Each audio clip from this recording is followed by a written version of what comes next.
வணக்கம் மாணவர்களே. 8ஆம் வகுப்பு அறிவியல்ல நம்ம அலகு 9 பார்த்துட்டு இருக்கோம். That is matter around us. அப்படிதானே? நம்மை சுற்றி இருக்கக்கூடிய பருப்பொருட்கள். அதுல லாஸ்ட் கிளாஸ்ல நம்ம என்ன பார்த்தோம்னா மெட்டல் நான் மெட்டல் அப்படிங்கிறத பார்த்தோம். அதுதானே உலோகங்கள் அலகுங்களை பத்தி நம்ம தெளிவா பார்த்தோம். உங்களுக்கு புரிஞ்சிருக்கும். நான் சொன்ன ஹோம்ஒர்க் நீங்க பண்ணியிருப்பீங்க. உங்களோட அன்றாட வாழ்க்கையில இனிமேல் நீங்க பார்க்கும்போது அனலைஸ் பண்ணுங்க. இது மெட்டல், இது உலோகம், இது அலோகம், சுவாசிக்க காத்து, இதெல்லாம் பார்த்தீங்கன்னா நமக்கு தெரியும் வேரியேஷன்ஸ். இதெல்லாம் நான் மெட்டல், இதெல்லாம் மெட்டல்னு சொல்லிட்டு. சரிங்களா? உலோகங்கள் எப்படி இருக்கணும்? பளபளப்பா இருக்கணும். Very good. அலோகங்கள் எப்படி இருக்கும்? அதுக்கு ஆப்போசிட் யாரு? பளபளப்புக்கு ஆப்போசிட் யாரு? டல்லா இருக்கும். எஸ், மங்கலா இருக்கும். Okay, correct. Very good. So இப்படிலாம் நம்ம பார்த்தோம். இந்த உலகத்துல இது போ போ அதாவது இது போக, அதாவது மெட்டல்ஸ் நான் மெட்டல்ஸ் உலோகங்கள் அலகுங்கள் போக சில விசித்திரமான தனிமங்களும் இருக்கு. அதாவது எலமெண்ட்ஸ் இருக்கு. ஏன் விசித்திரம் சொல்றீங்க சார் அப்படின்னு உங்களுக்கு இந்த கொஸ்டின் ரைஸ் ஆகலாம். எஸ், இவங்க இப்ப நான் சொல்ல போகக்கூடிய ஒரு ஆளு எப்படி இருப்பாங்கன்னா உலோகம் மாதிரி பளபளப்பா இருப்பாங்க. உலோகம் மாதிரி நல்லா ஷைனிங்கா இருப்பாங்க. ஆனா உலோகம் ஸ்ட்ராங்கா இருக்கணும், ஹார்டா இருக்கணும். ஆனா இவங்க என்ன பண்றாங்கன்னா அலோகம் மாதிரி ஈஸியா உடைஞ்சு போயிருந்தாங்க. அலோகம் மாதிரி ஈஸியா எளிதில் உடையக்கூடியதா இருக்காங்க. இப்படி இருக்கா? சோ உலோகங்கள் மாதிரி சில பண்புகளையும் அலோகத்தோடைய அந்த பண்புகளையும் பெற்றுள்ள தனிமங்களை நாம என்ன சொல்றோம்னா உலோக போலிகள். அதான் மேல ஹெட்டிங்ல இருக்கேன், உலோக போலிகள். போலினாலே அந்த ஒரிஜினல், அதுக்கு ஆப்போசிட் அப்படிதானே? சோ மெட்டலுக்கு ஆப்போசிட்னா மெட்டல் அவர் பியூரா இருக்க பாரு, இவர் பியூரா இல்லை, அவ்வளவுதான். இவங்க தான் மெட்டலாய்ட்ஸ் அப்படின்னு சொல்றோம். உலோக போலிகள் தான் மெட்டலாய்ட்ஸ் அப்படின்னு சொல்றோம். இவங்க இருக்காங்களா சார்? நம்மளுக்கு உலோகம் நீங்க சொன்ன மாதிரி இரும்புலாம் தேவைப்படுது, ஓகே, அலோகம் தேவைப்படுது. இவங்க இருக்காங்களான்னா அப்படிதான் நம்மளுக்கு எல்லாருக்கும் தோணும். உலோக போலிகள் இருக்காங்களா, இது எதுக்கு யூஸ் ஆகுதுன்னு. ரொம்ப சிம்பிள், இவர் இல்லாத இடமே இல்லை. அப்படியா? ஏன்னா நீங்க இப்ப கம்ப்யூட்டர்ல பார்க்கலாம். அந்த கம்ப்யூட்டர்ல சிப்ஸ் அப்படின்னு ஒண்ணு உண்டு. மொபைல் போன் அதுல சிப்ஸ் இருக்கு. எல்லாத்தையும் பார்த்தீங்கன்னா சிலிக்கான் ஒரு ஆள் உண்டு. நீங்க ஹையர் கிளாஸ் படிக்கும் போதோ இல்லைன்னா மேபி இந்த இது சம்பந்தப்பட்டது டெக்னாலஜி வேர்ட்ஸ் கேட்கும் போதோ நீங்க இந்த வார்த்தை கேட்டிருக்கலாம். இல்லைன்னா ஹையர் கிளாஸ் நீங்க படிப்பீங்க. சரிங்களா? சிலிக்கான், இதுதான் இவர் சூப்பர் எக்ஸாம்பிள். சரிங்களா? சோ இன்னைக்கு நாம கிளாஸ்ல இந்த உலோக போலிகள், அவங்களுடைய இயற்பியற் பண்புகள், அப்புறம் அதுக்கப்புறம் என்ன பார்க்க போறோம்னா அணுக்கள் ஒன்றோடு ஒன்று சேர்ந்து உருவாகக்கூடிய சேர்மங்கள், அதாவது காம்பவுண்ட்ஸ் பத்தி நாம பார்க்க போறோம். சரியா? சரி, ஃபர்ஸ்ட் உலோக போலிகள் எப்படிலாம் இருப்பாங்க, அதோடைய பண்புகள் எப்படி இருக்கும் அப்படின்னு பாத்தீங்கன்னா, ஃபர்ஸ்ட் அதாவது நம்ம ஏற்கனவே இயற்பியல் பண்பு தான் பார்த்துட்டு இருக்கோம். கெமிக்கல் ரியாக்ஷன்ஸ் தான் இங்க எங்கேயுமே பார்க்கல. அப்படிதானே? நம்மளுடைய இந்த யூனிட்ல பாத்தீங்கன்னா மெட்டல்ஸ் எல்லாமே இயற்பியல் பண்பு தான் பார்த்திருக்கோம். ஸோ அதே மாதிரி உலோக போலிகளோட இயற்பியல் பண்புகளை ஃபர்ஸ்ட் பிசிக்கல் ஸ்டேட்.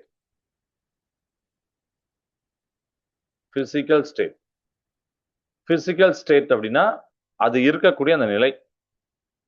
சோ உலோக போலிகள் பெரும்பாலும் அனைத்தும், சரியா, பெரும்பாலும் சொல்றோட அனைத்தும் சொல்றோம், அனைத்தும் அறை வெப்பநிலையில் சாலிடாக இருக்கும். Solids at room temperature. அப்ப தமிழ் என்னது? ரூம் டெம்பரேச்சர், அறை வெப்பநிலை. இப்ப நம்ம வீட்டுல இருக்கல ஒரு அறை, அதோட வெப்பநிலை தான் அறை வெப்பநிலைம்பாங்க. அறை வெப்பநிலை உலோக போலிகள் அனைத்தும் திண்மங்களாகவே இருக்கும். திண்மங்கள். ஓகே, இது கிளியர் ஆயிட்டா? Next alloys. இவருடைய யூசஸ் ரொம்ப உண்டு. உலோக போலிகள் பிற உலோகத்துடன், அதாவது மெட்டல்ஸ் உடன் கனெக்ட் ஆகி உங்களுக்கு அலாய்ஸ் கிடைக்கும். அலாய்ஸ் அதாவது அலாய்ஸ்னா தமிழ்ல கலவைகள், உலோக கலவைகள். இத உலோக கலவைகள். இவர் நிறைய இடத்துல யூஸ் ஆகிறார். சரிங்களா? இது ஒண்ணு. அடுத்து செமி கண்டக்டர். இப்ப நம்ம பார்த்தோம் சிலிக்கான் ஒண்ணு சொல்லணுமா, அது செமி கண்டக்டர்னா குறை கடத்திகள் அப்படின்னு சொல்லுவாங்க. குறை கடத்திகள் அப்படின்னு சொல்லுவாங்க. குறை கடத்திகள்னா அவர் கண்டக்டர் மாதிரி முழுவதுமாக கடத்த மாட்டார், குறையா கடத்தார், அதுதான் அர்த்தம். சரிங்களா? ஓகே. ஸோ சிலிக்கான் மற்றும் ஜெர்மானியம் போன்ற உலோக போலிகள் குறிப்பிட்ட சூழ்நிலையில மின்சாரத்தை கடத்தின்றன.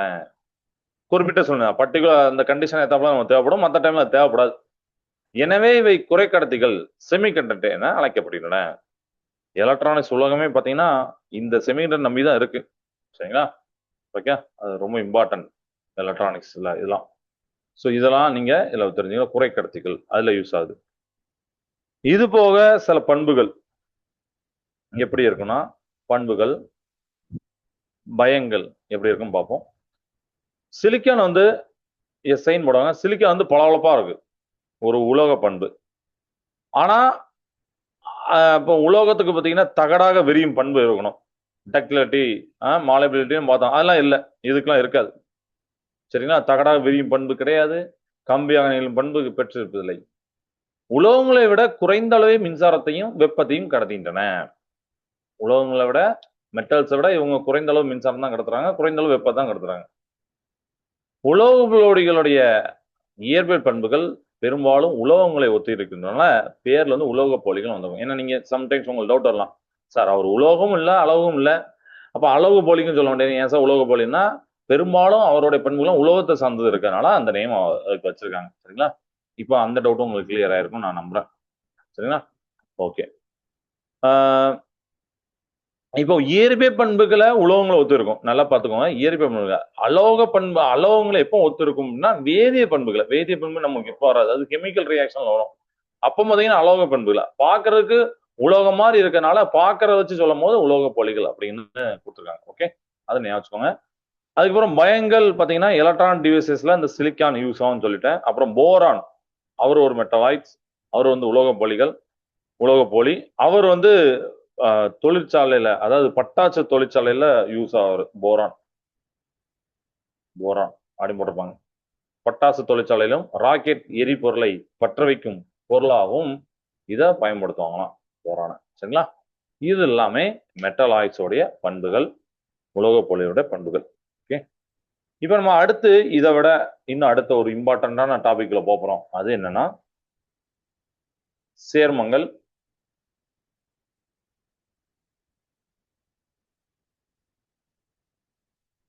காம்பவுண்ட்ஸ்.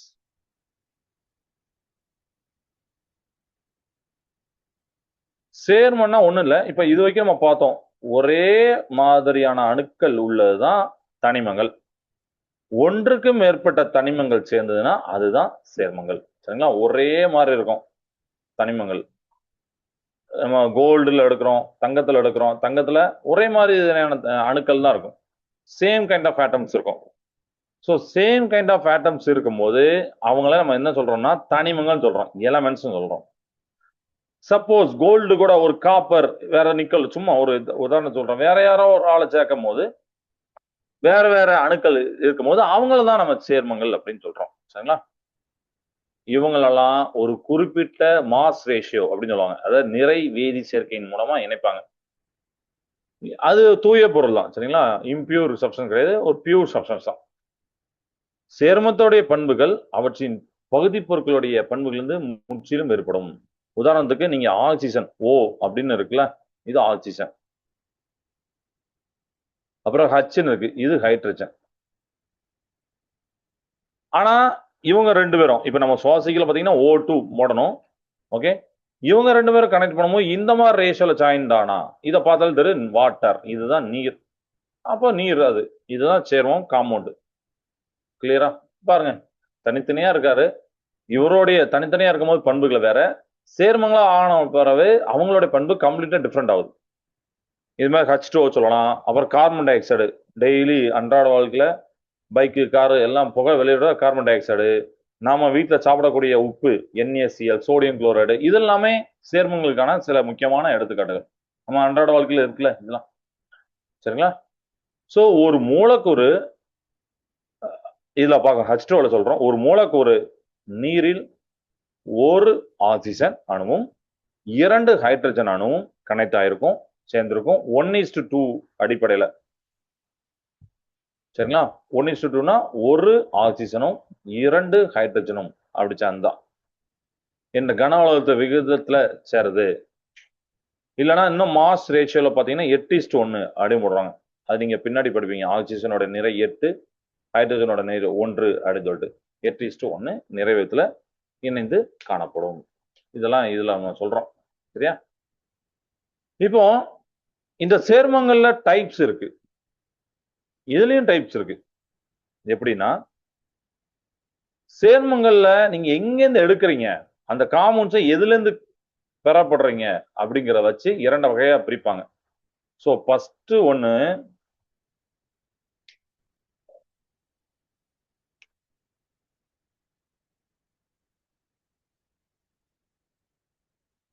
என்னன்னா கனிம சேர்மங்கள்.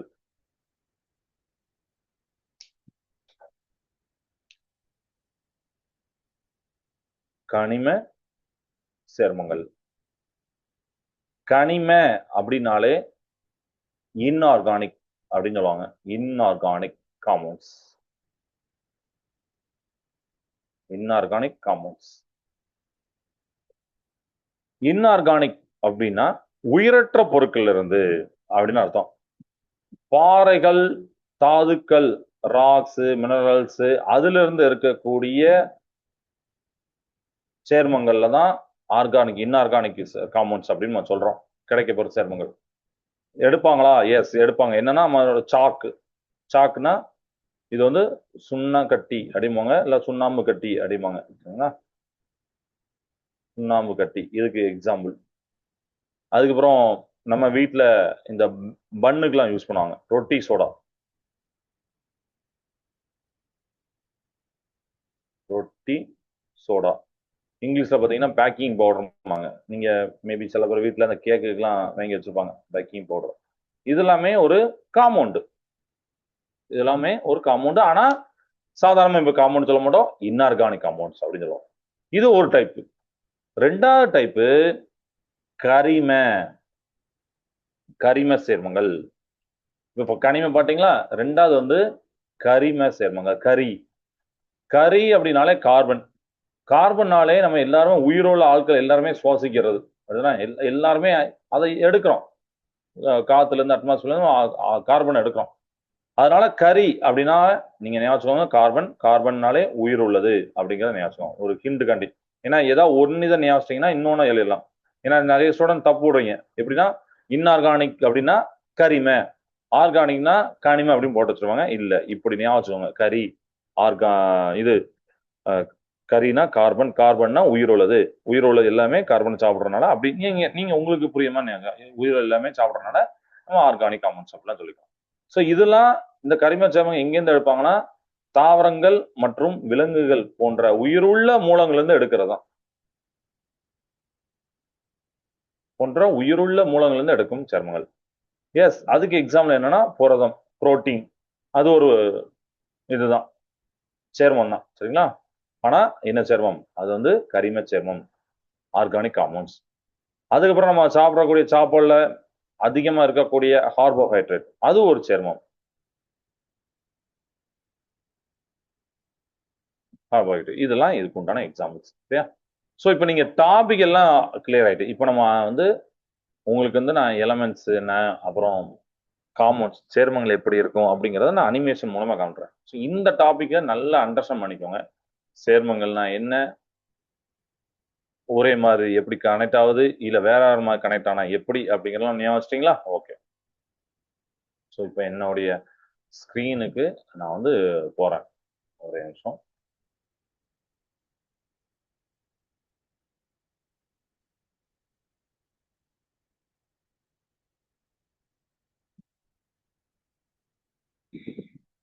S. So build a molecule, அதாவது மூலக்கூறை வடிவமைக்க போறீங்க நீங்க. எப்படி எப்படி வடிவமைக்கலாம் அப்படிங்கிறத இப்ப நீங்களே கத்துக்கிட போறீங்க. ஸோ இப்போ நான் வந்து உங்களுக்கு ஒரு அனிமேஷன் காமிக்கிறேன். இதுல வந்து நீங்க என்ன பண்ணுங்கன்னா ஃபர்ஸ்ட் இந்த சிங்கிளா கிளிக் பண்ணிக்கோங்க. கிளிக் பண்ணிட்டீங்களா? இங்க பாருங்க, நல்ல ஒரு கிளியரா வச்சுக்கிறேன். சரியா? கிளியரா வச்சுக்கிறேன். ஓகே. இப்போ இங்க பாருங்க, கீழே சில தட்டுகள் இருக்கும். அதுல வந்து ஹைட்ரஜன், ஆக்சிஜன் இருக்கும். அதுக்கப்புறம் ஹைட்ரஜன், ஆக்சிஜன் கொஞ்சம் பெரிய இதை ஆட்டமா கொடுப்பாங்க. அடுத்து நைட்ரஜன்லாம் சேரும். ஓகே. ஸோ இங்க தட்டுல ஆக்சிஜன் ஆட்டம்ஸ் இருக்கு, அப்புறம் ஹைட்ரஜன் ஆட்டம்ஸ் இருக்கு, அதெல்லாம் பாக்குறீங்க. நம்மளுக்கு இந்த சைடுல பாத்தீங்கன்னா யுவர் மாலிகுல்ஸ் கலெக்ஷன் 1 அப்படின்னு போட்டிருப்பாங்க. அப்ப நான் ஃபர்ஸ்ட் வாட்டருக்கு உண்டானதை கலெக்ட் பண்ணேன்னா அதுக்கு ஏத்தாப்புல அந்த இதை எடுத்து வைக்கணும். அப்போ வாட்டர் வந்துடும். O2னா அது ரெண்டாவது வந்துடும். H2ன்னு எடுத்தீங்கன்னா மூணாவது. அப்படி நமக்கு தேவையானதை நம்ம பில்ட் பண்ணிக்கலாம். இப்போ நல்லா பாருங்க, நான் வந்து ஒரே ஒரு ஆக்சிஜன் மட்டும் எடுக்கிறேன். சரியா? என்கிட்ட ஒரே ஒரு ஆக்சிஜன் இருக்கு. 2 ஹைட்ரஜன் எடுக்கிறேன். இந்த 2 ஹைட்ரஜனையும் ஒரு ஆக்சிஜனோட கனெக்ட் பண்றேன். பாத்தீங்களா? அப்ப என்ன பிளிங்க் ஆனிச்சு பாத்தீங்களா? அதுதான் அப்ப H2O ரெடி ஆயிட்டு. H2O ரெடி ஆயிட்டு. H2O மாலிகுல் எப்படி இருக்குன்னு 3D பாருங்க. இந்த பாருங்க. அந்த வெள்ளை கலர்ல இருக்குது ஹைட்ரஜன், ஆரஞ்சு கலர் இருக்குது ஆக்சிஜன். அப்ப 2 ஹைட்ரஜன் ஒரு ஆக்சிஜன் வந்து வாட்டரை மேக் பண்ணிட்டு தனித்தனியா இருந்தாரு. இப்ப நம்ம வாட்டரை மேக் பண்ணிட்டோம். சரியா? இதே மாதிரி சப்போஸ் இது என்ன பண்றோம் அப்படின்னா எடுத்து கீழே வச்சிடலாம். 2 ஹைட்ரஜனா கனெக்ட் பண்றேன். இப்ப இது பிளிங்க் ஆகுதுங்க H2. இதுதான் மாலிகுலர் ஹைட்ரஜன். இதுக்கப்புறம் CO2 ஒரு C 2 O2 அதான் 2 ஆக்சிஜன்னா O2 கனெக்ட் பண்றேன். CO2 வந்துட்டு இதுதான் கார்பன் டை ஆக்சைடு. இது கிளியரா ஸ்டூடெண்ட்? ஓகே. ஸோ நல்லா பார்த்துக்கோங்க. இதுல இப்ப நான் உங்களுக்கு காமிச்சதுல ஃபர்ஸ்ட் ஒரே ஒரு ஆக்சிஜன் இருக்கு பாருங்க. ஒரே ஒரு ஆக்சிஜன் இருக்கு. ஒரு ஆக்சிஜன் இருக்கு ரைட்டா? இப்ப இதுல ஒரு ஆக்சிஜன் எடுத்து வச்சுக்கிறேன் அல்லது இன்னொரு ஆக்சிஜன் எடுத்துக்கிறேன் இப்படி. ஏன்னா இந்த O2 அப்படிங்கிறத நாம சுவாசிக்க கூடியது அப்படிதான் ஆக்சிஜன் சொல்லுவோம்ல, ரைட்?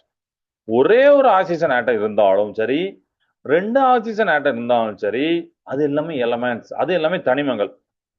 புரியுதா? சரியா? அங்க யாரு வேற யாருமே இல்ல பாருங்க. ஆக்சிஜன் தான் வேற யாருமே இல்ல.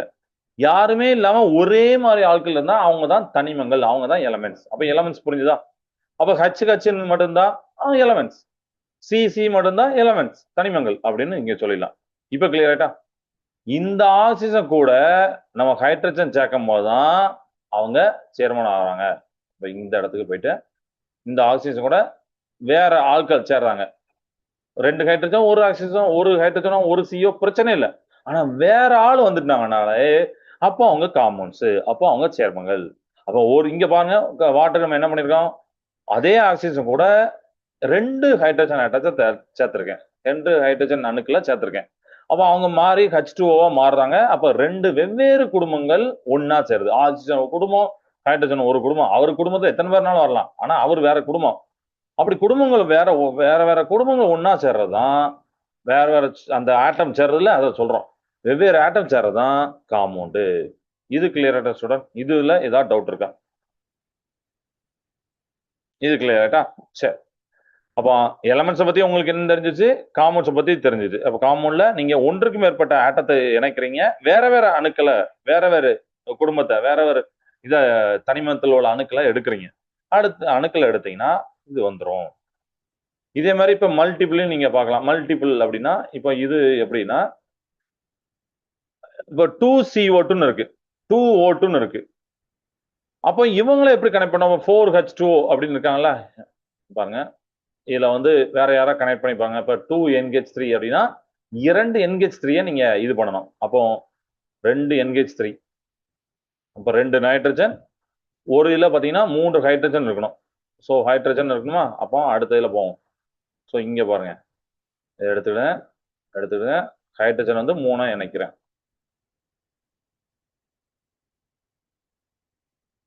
வந்துட்டா ஒரு NH3 வந்துட்டு. அதே மாதிரி NH3 இங்க இங்க கனெக்ட் பண்ணுங்க. வந்துட்டா? So NH3 ammonia. அப்போ நீங்க வந்து என்ன பண்ணீங்க? ஹைட்ரஜன்ங்கிற ஒரு தனிமம் எலமெண்ட், நைட்ரஜன்ங்கிற ஒரு எலமெண்ட் தனிமம், இதெல்லாம் இணைச்சு காம்பவுண்டா மாத்திட்டீங்க, சேர்மமா மாத்திட்டீங்க, அம்மோனியாவா மாத்திட்டீங்க. ரைட்டா? 3D ஸ்ட்ரக்சர்ல பாருங்க எவ்வளவு அழகா இருக்கு. ஒரு ஊதா கலர் பால் சுத்தி வெள்ளை கலர் பால் இருக்கு. இதெல்லாம் கிளியரா சொல்றேன். இப்போ இதுல இன்னொரு வார்த்தை என்னன்னா, இப்போ நீங்க ஓகே, இப்போ எலமெண்ட் என்னன்னு தெரிஞ்சு போச்சு, காம்பவுண்ட் என்னன்னு தெரிஞ்சு போச்சு. சப்போஸ் சில பேர் டவுட் வரலாம், இந்த H2O அது கீழே நம்பர் போடுறாங்களா? இப்ப CO2 NH3 அப்படின்னு கீழே நம்பர் போடுறாங்களா? கீழே உள்ள நம்பர். நான் எந்த நம்பரை சொல்லணும்? இந்த நம்பர். இந்த கீழே போடுறாங்கல்ல, இது பேரு சப்ஸ்கிரிப்ட் அப்படின்னு பேரு. சரியா? இது பேரு சப்ஸ்கிரிப்ட் அப்படின்னு பேரு. இப்போ நம்மளுக்கு வந்து 2 ஹைட்ரஜன் எடுக்கிறோம்னு வச்சுக்கோங்களேன். அப்போ 2 ஹைட்ரஜனை நம்ம கெமிஸ்ட்ரியில லேப்ல நம்ம ஃபார்முலா எப்படி போடுவாங்கன்னா அது H2 அப்படின்னு போடுவாங்க. அந்த அந்த 2 நம்பர் அந்த 2ன்னு போட்டுருக்காங்களா, அது பேர் தான் சப்ஸ்கிரிப்ட். அதாவது நம்மளுக்கு 2 ஹைட்ரஜன் வேணும் அப்படிங்கிற டினோட் பண்றது நம்பர். ஓ பக்கத்துல சப்போஸ் ஒரே ஒரு ஆக்சிஜன் இருக்கு, நீங்க ஒண்ணுன்னு போடணும் அவசியம் இல்லை. ஒரே ஒரு ஆக்சிஜன் எடுத்தா போதும். ஆனா 2 பேர் எடுக்கிறீங்க, 3 பேர் எடுக்கிறீங்க. இப்ப இந்த அம்மோனியா பாருங்க 3 ஹைட்ரஜன் எடுத்திருக்கேன். அப்போ நான் 3 H3ன்னு போடுறேன். வந்தாங்கன்னா அப்படி வந்துடும். ஓகே, இதெல்லாம் போயிட்டு நீங்க பார்க்கலாம். இத மாதிரி நீங்க வேற வேற எலமெண்ட் வீட்டுல போயிட்டு ட்ரை பண்ணலாம். இப்ப நம்ம உப்பு NaCl, இதுல பாத்தீங்கன்னா நைட்ரஜன், ஹைட்ரஜன், ஆக்சிஜன், கார்பன் இதை வச்சுதான் கனெக்ட் பண்ணி நீங்க சொல்றேன். நீங்க பார்க்கலாம், ஒரு Na தூக்கி வைக்கிறேன், ஒரு Cl தூக்கி வைக்கிறேன். ஓகே, நான் வந்து ஒரு காம்பவுண்ட் ஃபார்ம் பண்ணிட்டேன் அப்படிங்கிற மாதிரி நீங்களே அண்டர்ஸ்டாண்ட் பண்ணலாம். சரியா? இந்த மாதிரி எதுனாலும் நீங்க அண்டர்ஸ்டாண்ட் பண்ணலாம். இதுல புரிஞ்சுதா ஸ்டூடெண்ட்ஸ்? இப்போ இந்த சப்ஸ்கிரிப்ட் 2 அப்படின்னு சொல்லிட்டேன், 2 ஹைட்ரஜன் வேணும். இந்த இந்த 2 என்ன சார் இப்படி போட்டிருக்காங்களே, 2 4ன்னு போட்டிருக்காங்களே அப்படின்னு ஒரு டவுட் வரும். அதை நான் அடுத்து சொல்றேன். சரியா?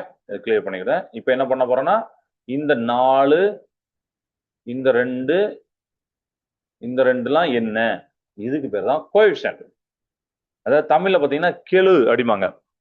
ஒரு ஃபார்முலாவுக்கு முன்னாடி ஒரு CO2 இல்ல NH2 இதான் ஃபார்முலா, மாலிகுலர் ஃபார்முலாமாங்க, மூலக்கூறு வாய்ப்பாடு. அதுக்கு முன்னாடி இந்த நம்பர் இருக்கும். சரியா?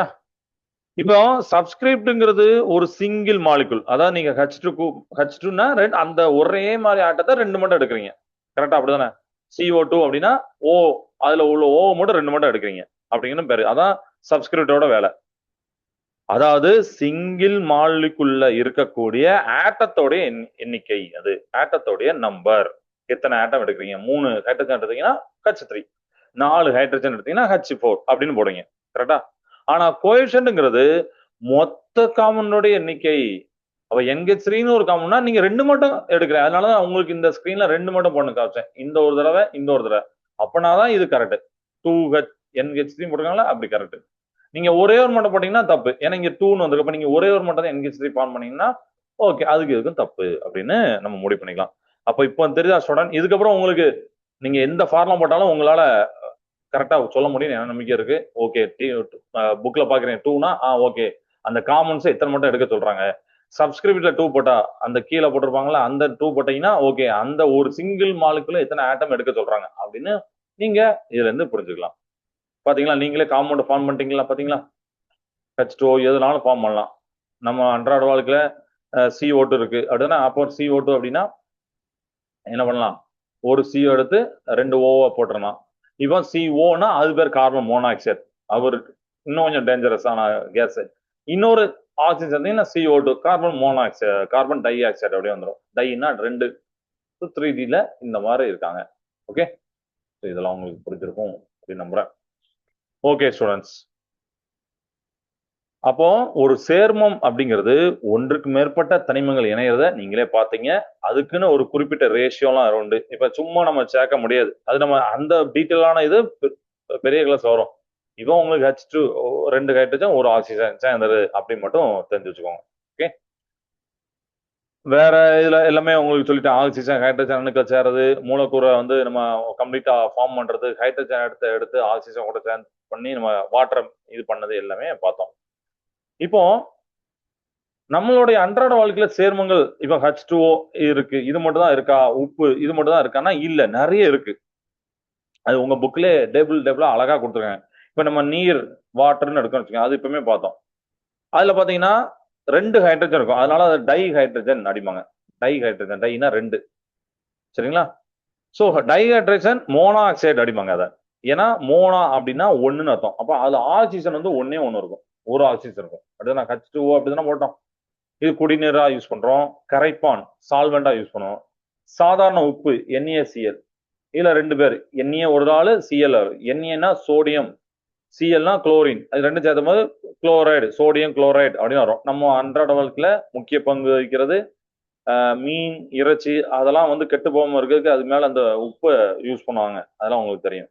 அதுக்கப்புறம் ரொட்டி சோடா நான் சொன்னேன், வீட்டில் அந்த பேக்கிங் பவுடர் அப்படின்னு சொல்லுவோம்ல, அது இங்கிலீஷ் வந்து பேக்கிங் பவுடர்ம்பாங்க, ரொட்டி சோடா. இது எதுக்கு யூஸ் ஆகுது? இது ஒரு சேர்மம், கார்பன்ஸ். இது வந்து சோடியம் பைகார்பனேட் அப்படிம்பாங்க. இதோடைய கெமிக்கல் நேம் வந்து சோடியம் பைகார்பனேட். ஆனா நம்ம அப்படி சொல்ல மாட்டோம், அன்றாட வாழ்க்கையில நம்ம அதுக்கு வேற நேம், இந்த நேம் தான் யூஸ் பண்ணுவோம். ரொட்டி சோடா, பேக்கிங் பவுடர் அப்படி தான் யூஸ் பண்ணுவோம். அதோடைய கெமிக்கல் நேம் வந்து சோடியம் பைகார்பனேட். இந்த மாதிரி நிறைய இருக்கு உங்க புக்ல. தீயணைக்கும் சாதனங்களும் பேக்கிங் பவுடர் தயாரிப்பிலும் கேக் ரொட்டி தயாரிப்பிலும் இதை யூஸ் பண்ணுவாங்க. சரியா, ஞாபகம் இருக்கா? அதுக்கப்புறம் சலவை சோடா, சலவை தூள்லாம் இருக்கு. சலவை தூள் நம்ம எல்லாருமே சலவை தூள் வீட்டுல யூஸ் பண்ணுவாங்களா அம்மா?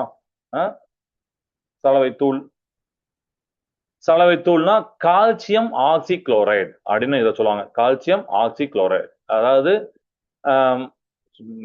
வாட்டரு, டேபிள் சால்ட்டு, சுகரு, நம்ம வீட்டில் அன்றாட வாழ்க்கையில் சொல்றோம். Baking soda, washing soda, bleaching powder, எல்லாமே காம்பவுண்ட்ஸ் தான், எல்லாமே காம்பவுண்ட்ஸ் தான்.